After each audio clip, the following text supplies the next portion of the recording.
Not So Tall for Six by Dianna Aston, illustrated by Frank W. Dormer. Kylie Bell is small for 6. Yep, the not-so-tallest one in first grade, she says matter-of-factly. Kylie Bell comes from a long line of not-so-tall people, but the Bell family has never let size get them down. Nope. The Bell family motto is brave and smart and big at heart. Still, it's not so easy to reach the water fountain when your legs aren't much longer than rulers. It's downright difficult to know what's ahead when everyone else is a head taller. And it's nigh impossible to see the sky with that new bully boy Rusty Jacks slithering around like a half-starved rattlesnake.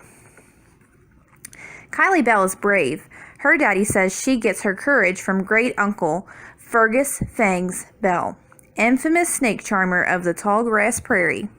She opens her mouth to tell that Rusty Jacks to go rattle his tail somewhere else, please. But Rusty Jacks is lightning quick. Hiss, he hisses, and Kylie Bell skedaddles faster than a spooked horse.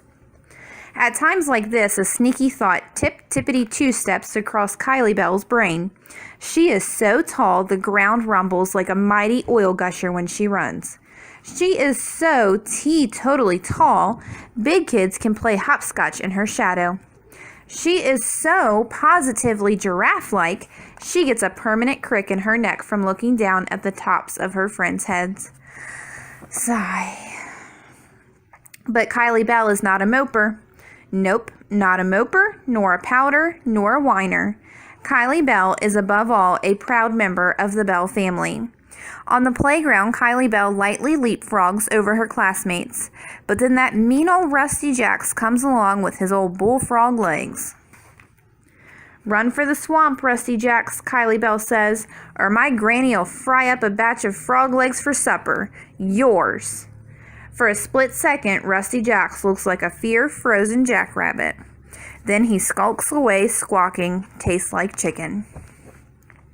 Kylie Bell organizes a new game, piggyback races.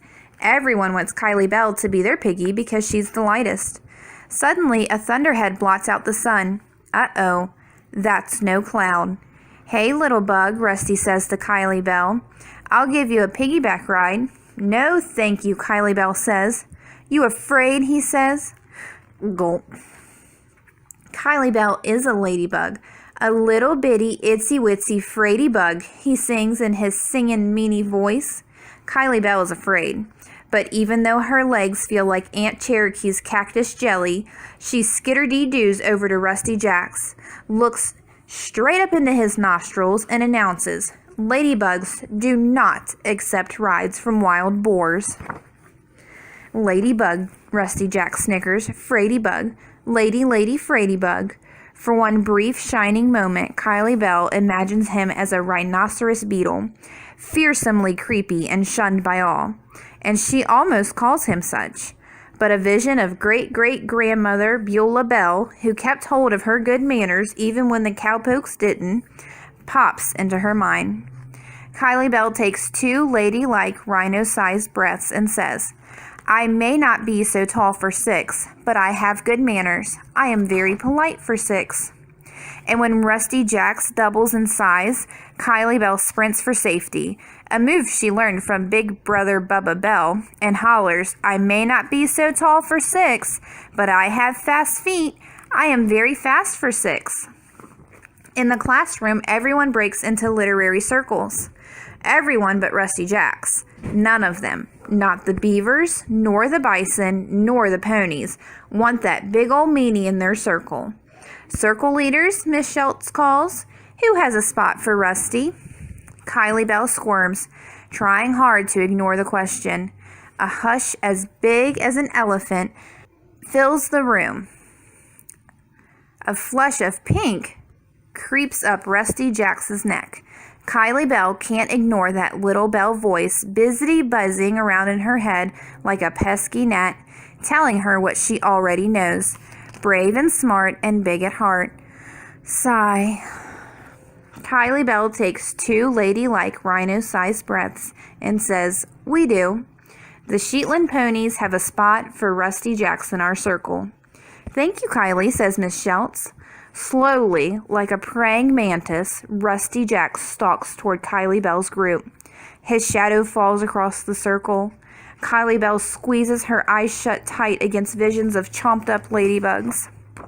Then, that mean old Rusty Jack sits ker-splat beside Kylie Bell. He puts his face right up to hers and says, "Thanks, Ladybug." Kylie Bell almost tells Rusty Jack that there are boy ladybugs too, but she doesn't. Instead, she says, "This is my favorite book of all time. I hope you like it." And later, for one brief shining moment, Kylie Bell looks down and sees the tops of everyone's heads. The ground rumbles as she moves forward. Then she leans over, way, way over, that big old softy Rusty Jack's for a drink of water.